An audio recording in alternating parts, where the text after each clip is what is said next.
Alors c'est une maladie qui est encore très présente et notamment chez les très jeunes enfants, la bronchiolite. Pas plus tard que cette année, nous avons connu une épidémie de cette maladie. Et là, on aurait peut-être trouvé un remède efficace. On en parle avec notre médecin Roger Rua. Bonjour docteur.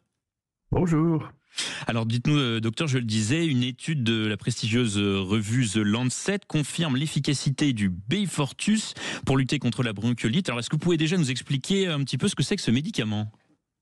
Alors le Beyfortus, c'est donc un produit qui a été un produit innovant, qui en fait est un anticorps monoclonal destiné à lutter spécifiquement contre le vaccin, contre le virus VRS des bronchiolites notamment, donc virus respiratoire syncytial, et qui donne la majeure partie des infections chaque année. D'accord. Et c'est, disons que c'est le médicament est uniquement fait pour lutter contre ça, ou est-ce qu'au départ, il servait à lutter contre toute autre chose ? Non, il a été fabriqué pour être seulement un anticorps monoclonal. Monoclonal, ça veut dire qu'il est vraiment destiné à lutter contre ce virus et pas autre chose. Donc c'est plus un traitement d'ailleurs qu'un vaccin. C'est un traitement de prévention des formes graves. D'accord. Et donc cette découverte, cette étude, qu'est-ce qu'elle va changer concrètement dans le traitement de la bronchiolite ? Ça va changer que si on pratique une politique de prévention des épisodes de bronchiolite en France, par exemple, où on va avoir des taux de diminution de l'infection qui sont de l'ordre de 80%. Donc, quand on sait que la bronchiolite peut amener à l'hospitalisation et aux urgences, c'est quand même très intéressant pour tout le monde, pour la santé des nourrissons, mais aussi pour la santé publique, et de voir qu'il y a une forte diminution de l'impact hospitalier de cette bronchiolite chaque année. Parce que là, du coup, le Beyfortus, c'est ce qu'actuellement, il est facile de s'en procurer. Est-ce que c'est relativement nouveau ? Par exemple, si on va à la pharmacie, est-ce qu'on peut en trouver ? Est-ce qu'il se prescrit facilement ? Oui, il a été mis sur le marché, donc il est accessible. Mais de toute façon, il y a une prescription médicale qui doit se faire à un moment. Donc c'est le médecin qui va prendre la responsabilité et de proposer aux parents de le vacciner. Et c'est proposé directement dans les maternités. D'accord. Je voulais revenir donc sur l'étude qui nous parle de l'efficacité du Beyfortus.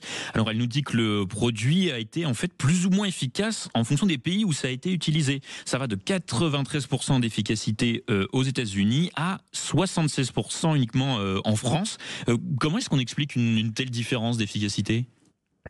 Alors d'abord parce que c'est une étude, c'est ce qu'on appelle une méta-analyse. C'est pas une étude spécifique, c'est une revue des études qui est reprise dans chaque pays.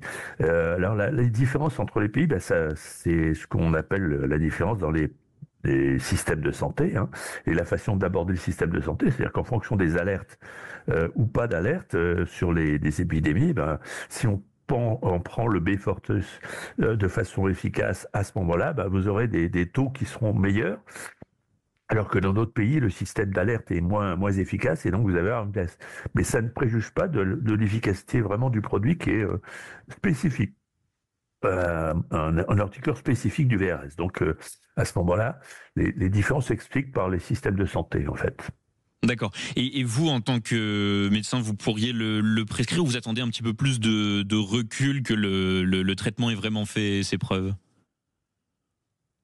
Actuellement, de toute façon, si il a été autorisé à être mis sur le marché, c'est que les études ont été suffisamment importantes au niveau de la dangerosité, bien sûr, mais surtout au niveau des effets secondaires, pour qu'on puisse le prescrire de façon sereine. Après, je vous dis, c'est quand vous avez beaucoup de prescriptions, les effets secondaires apparaissent secondairement.